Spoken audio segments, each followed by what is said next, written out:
Jangan, pinta Atshan saat Seva lagi-lagi menyentuh pipinya. Seva tertegun melihat Atshan tak seperti biasanya.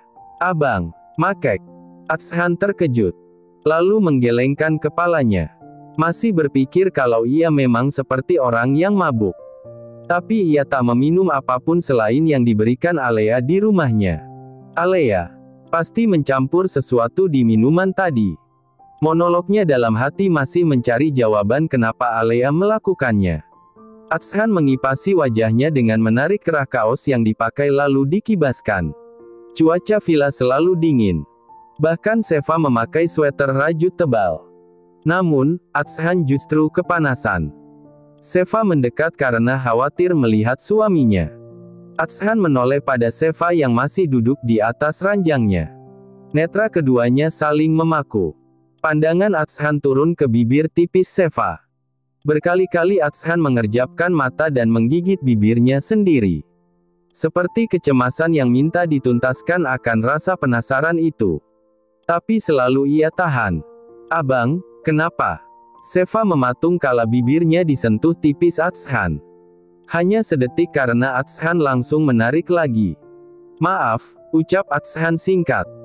Namun cukup menggambarkan perasaan bersalahnya yang tak mampu untuk menahan diri. Seva yang cerdas mencoba memahami apa yang terjadi pada pria yang menikahinya seminggu yang lalu itu. Sekali lagi, ia ulurkan tangan menyentuh lengan suaminya. Namun Atshan menghindari. Tidurlah, aku. Ke kamar sebelah ya. Pria tampan itu bangun dari ranjang menghindari Seva. Namun, Seva berhasil menahan lengan yang berotot itu. Atshan mendesah lagi. Seva, please. Mohon Atshan dengan netra berkabutnya. Ia sudah tak tahan dan akan pergi ke kamar mandi. Namun penahanan yang dilakukan Seva, teramat menyiksanya. Dengan tatapan lembut nan teduh dan jantung yang berdebar kencang, tangan gemetaran Seva menarik pelan tangan Atshan dan ia letakkan di lehernya. Abang mau. Aku. Seva. Apa meredakan sakitnya, kalau begini? Tanya Seva sembari menurunkan tangan Atshan dan menaruhnya di datuannya. Ia gerakkan tangan besar itu menangkup pangwak itu. Atshan mengeratkan giginya. Seva, no. Ucapnya terbata. Kenapa? Tanya Seva meneguhkan hati, andai jawaban Atshan adalah karena pria itu hanya mau menyentuh Alea saja. Karena aku takut kasar sama kamu lagi. Seva tertegun. Itukah alasannya? Aku gak tahu. Apa yang terjadi? Aku di bawah pengaruh obat, Seva. Seva terkejut. Namun, ia memantapkan hati. Ia membuka sweater yang dipakai dan hanya menyisakan gaun satin bertali spaghetti. Godaan dahsyat dari pusat tubuhnya yang ingin dipuaskan, semakin menyiksa. Bak ikan kekurangan air, Atshan kini. Seva adalah oase, penghilang dahaga. Tolong usir aku sekarang, bisik Atshan menatap Seva liar. Lalu menyatukan kening mereka. Tetap di sini, bisik Seva. Melabuhkan dua tangannya di dada bidang suaminya. Desiran hebat pada darahnya semakin terasa, akan menyatukan bibir mereka namun ia tahan. Aku gak bisa berhenti kalau sudah mulai. Atshan membola saat Seva menciumnya. Kedua tangan Seva naik ke rahang nan kokoh yang dipenuhi bulu-bulu halus itu. Ciumannya tergesa-gesa. Menuntut. Sama sekali tak berpengalaman. Atshan menghentikannya. Lalu mulai memimpin. Sejenak merasa kebas, Atshan mengangkat wajah terpaksa melepaskan pakutannya. Dilihatnya Seva sama kacau dengan dirinya. Menatapnya dengan tatapan berkabut dan penuh gairah. Nafas mereka terengah dan gelora nan panas menyentuh wajah mereka. Netra indah keduanya saling bertaut. Sama-sama saling membutuhkan dan menginginkan. Jemari Atshan yang tadi berada di datuannya kini bergerak menelusuri ujung gaun tipis itu. Bak mengerti apa yang diinginkan oleh suaminya, Seva mengangkat tangannya ke atas untuk memudahkan gaun satin itu terlepas dari tubuhnya. Atshan segera menyambawar bibir Seva dan mengurungnya di atas ranjang. Alea melihat jam di ponselnya. Sudah sejak 1 jam yang lalu Atshan pergi dari rumahnya. Namun tak ada kabar lagi. Alea lalu meneleponnya. Jawab teleponnya. JAWAAAB. Teriak Alea frustrasi. Atshan berjanji untuk segera datang padanya. Namun tak ditepati. Alea kembali menelepon pria yang mengaku mencintainya itu. Namun nihil. Atshan tak menjawab panggilannya. Terlihat sebuah panggilan di ponsel mahal yang tergeletak jatuh di lantai. Bersamaan dengan pakaian Atshan yang teronggok di sana. Benda-benda itu seolah menatap iri pada pasangan pengantin baru yang tengah mereguk manisnya bulan madu di atas pelangi. Hanya kita berdua, nyanyikan lagu cinta, walau 1000 duka kita takkan berpisah itu. Untungnya, panggilan ponsel hanya bisa terhubung jika layar digeser. Karena, kalau langsung otomatis tersambung, Alea akan memanas telinganya mendengar deswahan Sheva yang memenuhi kamar ini. Tubuh Sheva menggelinjang pelan. Kedua tangannya mencengkeram spray di samping di kanan kirinya. Boleh. Sheva terdiam. Menatap dalam wajah pria yang beberapa waktu lalu pernah ada di posisi ini namun dengan wajah menyeramkan, langsung menghujam, merusak tanpa pernah meminta izin seperti sekarang. Perlahan, Sheva menganggukkan kepala. Prak. Alea melempar ponsel mahal itu ke lantai hingga layarnya pecah. Tangannya terkepal menahan amarah. Matanya memerah. Atshan ingkar janji. Hingga dini hari, Atshan tak kembali. Alea membuka pintu rumahnya. Berharap Atshan tiba-tiba saja datang sambil meminta maaf. Namun hanya ada rintik hujan dan kilat yang menyambar di atas sana. Alea meluruhkan tubuhnya bersandar di ambang pintu. Membiarkan percikan air hujan membasahi wajahnya. Berharap air itu bisa meredakan amarahnya yang kini tengah membara dan ingin rasanya ia membakar villa itu bersama Sheva di dalamnya. Sheva memang sedang terbakar. Terbakar gairah, karena tiba-tiba saja, baru sekitar beberapa menit Atshan mencapai pelepasuannya, pria itu kembali erat memeluknya dan mencumbu sisi wajahnya. Hujan deras di luar sana tak mampu menyejukkan hawa panas di kamar villa ini. Hujan dan honeymoon adalah sahabat karib yang menyenangkan dan lebih sempurna lagi dengan petir yang menggelegar. Duar. Atshan terkejut langsung melepaskan gigituan manjanya ketika mendengar suara petir menggelegar di atas sana. Sheva membiarkan Atshan memeluk tubuhnya dari samping. Beberapa saat setelahnya, Atshan mengendalikan dirinya lagi. Kamu menyesal, bisik Atshan. Sheva hanya menatap langit-langit kamar. Jika penyatuan mereka dulu dilandaskan dengan pemaksaan dan kehancuran. Entah mengapa, Sheva tak merasakannya sekarang. Meski tak menerima Atshan sepenuhnya, ia lawan trauma dengan menghadapi si pemberi trauma itu. Mungkin sulit bagi Atshan melupakan cinta pertamanya sehingga dia rela melanggar janji. Namun, sulit bukan berarti tidak bisa sama sekali. Pengaruh obat itu belum reda. Atshan kembali mencumbu Sheva namun Sheva tak merespon seperti tadi. Atshan tersenyum miris. Ia bangun dari tidurnya namun masih duduk di ranjang. Rupanya, Sheva tadi melayaninya hanya atas dasar kasihan. Karena ia berada di bawah pengaruh obat. Sheva, boleh aku bilang sesuatu? Sheva memandang lekat-lekat punggung kekar Atshan demi mendengar ucapannya. Malam kemarin, aku sama Alea gak berhubungan intim. Wajah Sheva bersemu merah. Melarikan pandangan ke arah jendela. Ia tak terbiasa mendengar kata-kata itu. Bukan urusan aku, jawab Sheva pelan. Atshan mengangguk kecewa. Entah mengapa ia ingin Sheva marah lagi seperti kemarin. Alea, bukan urusan kamu. Cuma mau kasih tahu ke kamu. Karena kamu kelihatan jijik saat aku sentuh barusan. Sheva tertegun. Benarkah ia terlihat jijik lagi? Jika benar, bagaimana kalau Atshan kembali menemui kekasihnya lagi? Kalau iya, berarti Atshan budak cinta. Sudah tahu kalau dia diberikan obat perangsang tapi masih mau menemui perempuan itu. Bodoh. Kenapa bisa wanita selembut Viana, ibu kandungnya dan pria terhormat seperti Atalarik memiliki keturunan yang menyimpang dan kalau dibiarkan, tak hanya merusak dirinya, namun juga keluarganya. Mama percaya sama kamu. Ucapan Viana terngiang lagi di telinganya. Ikat suami, di perutnya dan di bawah perutnya. Jika Alea bisa menguasai Atshan, kenapa Seva tidak? Ia istri sahnya. Tentu memiliki kuasa yang lebih. Seva bangun dari tidurnya lalu bergerak maju. Atshan terkesiap melihat tangan Seva melingkari perut atletisnya. Membuat Atshan dengan tak tahu dirinya, bergairah lagi. Jangan jajan di luar lagi, gak higienis. Atshan mengerang saat jemari lentik itu meraba perutnya lalu Atshan melotot horor tak pernah menduga, kini jemari itu turun ke bawah. Pernah satu hari, Seva kecil pernah berpikir kenapa Tuhan menjadikannya anak yatim piatu. Walau ia selalu bersyukur tak pernah kekurangan kasih sayang dari Pade dan juga budenya tetapi pertanyaan itu selalu ada dalam benaknya.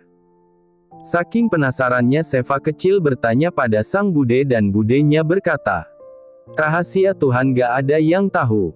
Ambil hikmahnya aja. Dengan perantara nasibmu yang yatim piatu, kamu bertemu sama keluarga Lubis. Kita gak kesulitan ekonomi lagi." Pertanyaan Seva terjawab. Mungkin salah satu hikmahnya juga, ia jadi mandiri dan jarang mengeluh. Seva tumbuh lebih cepat. Dewasa pula pemikirannya. Peristiwa pahit paling besar dalam hidupnya pun menimpa. Dinodai oleh pria yang selayaknya jadi kakaknya. Dinikahi karena tak ingin melihat orang tua angkatnya bersedih. Lebih buruknya lagi, Atshan masih mencintai perempuan lain. Yang terang-terangan ingin ia pertahankan. Kini Seva bertanya pada siapa. Ia malu berterus terang lebih detail pada mertua atau bahkan Pade dan budenya. Insting Seva berjalan. Petuah mertuanya ia laksanakan dengan baik. Atshan tak tahan lagi, ia berbalik. Menangkup dua sisi wajah Seva, Atshan menciumnya. Sesekali digigit. Atshan rasakan jika nafas Seva kebat-kebit kewalahan mengimbangi kamuannya yang tak bisa lembut lagi. Kita, sudah iya. Kamu harus istirahat, ucap Atshan yang memilih menuntaskan gairahnya di kamar mandi saja. Seva masih sangat muda. Ia tak akan terbiasa dengan aktivitas ini meskipun telah menikah. Atshan akan bangun, namun Seva malah naik ke pangkuannya. Atshan terkesiap. Seva. Hari hampir pagi, di tengah hujan yang masih turun, pasangan pengantin baru itu telah sempurna mereguk indahnya percintaan bulan madu mereka. Hujan masih menyisakan rintik-rintiknya pagi ini. Atshan terbangun kala sinar matahari sudah mulai meninggi. Ia raba ranjangnya di sampingnya dan terasa kosong. Atshan mengerjap bingung. Langsung duduk. Seva. Ia coba mengumpulkan kesadarannya. Kepalanya agak berdenyut pusing. Berpikir keras, semalam ia tak mimpikan. Seva, menyerahkan dirinya ikhlas. Lahir dan batin. Atshan menarik senyumnya simpul. Atshan andai ia tak takut Seva sakit karena lelah harus melayaninya sampai pagi, tak akan ia pura-pura tertidur agar Seva juga istirahat. Sabar banget ya gue. Suami idaman emang. Ya, Atshan berkali-kali memuji ketahanan dirinya yang begitu sabar menahan gairah. Masih sabar langkah demi langkah mengajari Seva. Ini kan baru malam pertama mereka. Atshan takut Seva pingsan diajari gaya yang lain. Cukup yang sederhana saja dulu. Jika sudah pro nanti, Atshan akan ajarkan. Nakal banget sih pikiran gue. Atshan menggelengkan kepalanya. Ia jadi teringat ucapan Seva. Jangan jajan di luar lagi. Maksudnya apa? Apakah yang dimaksud Seva itu Alea?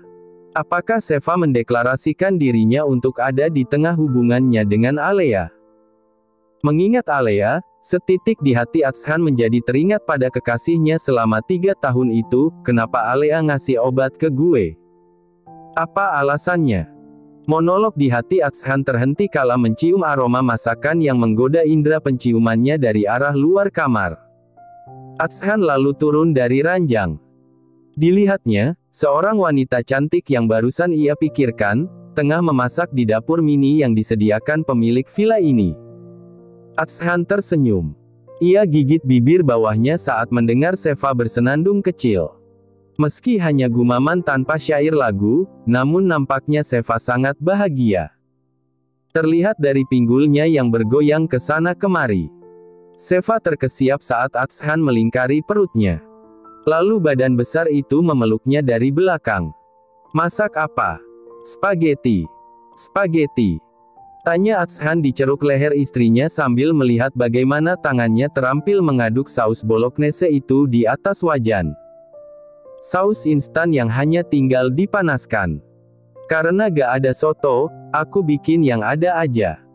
Kebetulan suami aku berdarah Itali, jadi bikin ini."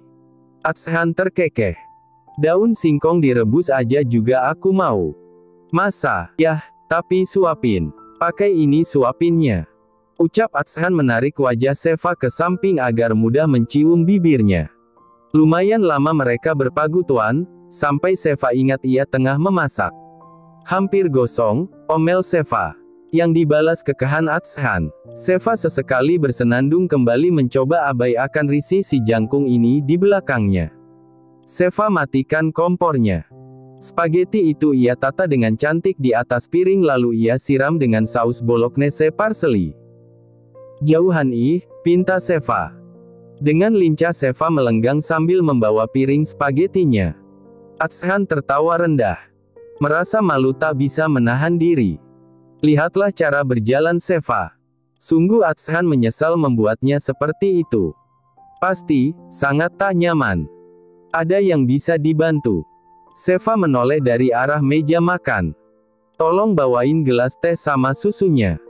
Tunjuk Seva pada dua cangkir keramik berwarna putih di atas meja dapur. Satu berisi teh dan satu lagi susu. Atshan bisa tebak kalau ini susu rendah lemak untuknya. Ternyata Seva ingat. Ia punya asam lambung dan tahu apa saja yang harus dikonsumsi. "Buat abang, sausnya gak terlalu banyak. Gak pakai keju. Dagingnya itu asli." "Boleh kok. Kalau daging asli. Asal jangan sirloin." "Cek, kamu lupa kalau aku udah sembuh?" tanya Atshan duduk di kursi makannya. "Amin. Tapi kan harus jaga-jaga. Sengaja sausnya juga gak aku kasih tomat." Atshan tersenyum.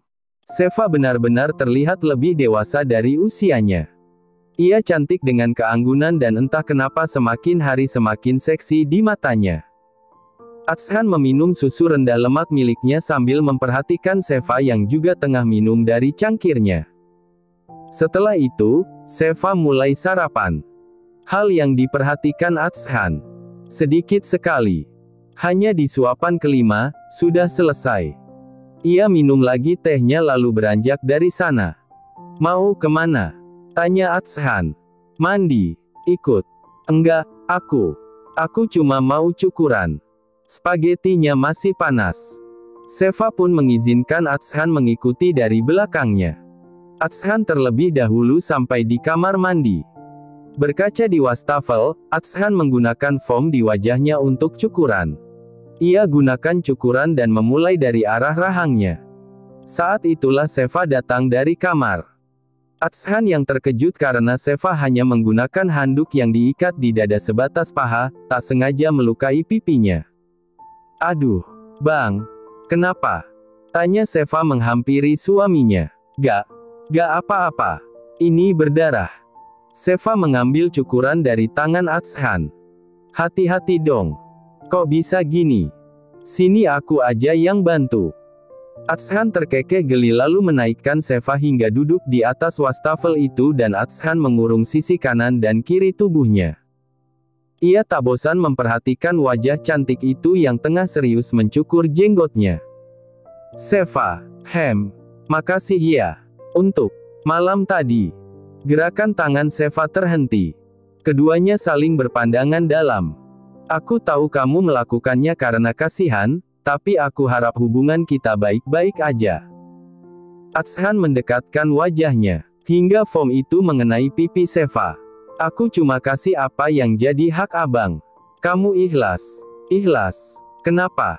Tanya Atshan mendekatkan diri mereka lagi. Tangannya meraba dari atas paha kemudian menghilang di balik handuk imut itu. Seva terkesiap, lalu terbata menjawab, karena abang suami aku. Gitu aja nanya. Kecuali Mas Tama, aku enggak. Seva menjerit saat Atshan terlalu kasar di sana. Bang! Pekik Seva refleks memeluk bahu suaminya dan menggigit bahu kekar itu. Tok, tok, tok. Bang! Ada orang, pinta Seva pelan agar Atshan menghentikannya di bawah sana. Please. Ada orang. Atshan melepaskan tangannya dan masih melihat tajam Seva. Dengan nafas terengah, Seva membalas tajam tatapan itu. Jangan begitu lagi. Sakit, pinta Seva. Atshan mengerjap. Baru sadar kalau ia terlalu kasar. Maaf sayang. Maaf, ucapnya mencium puncak kepala Seva. Aku refleks, ucap Atshan. Gak apa-apa. Maafin aku. Seva menganggukkan kepala. Itu, ada orang. Aku mau ke sana dulu. Atshan melongok melihat Seva turun dan akan ke depan dengan handuk saja. Biar aku aja. Paling juga Mang Rahul. Cuma dia yang bisa masuk ke wilayah villa kita. Orang lain gak boleh masuk. Kecuali atas izin Rahul.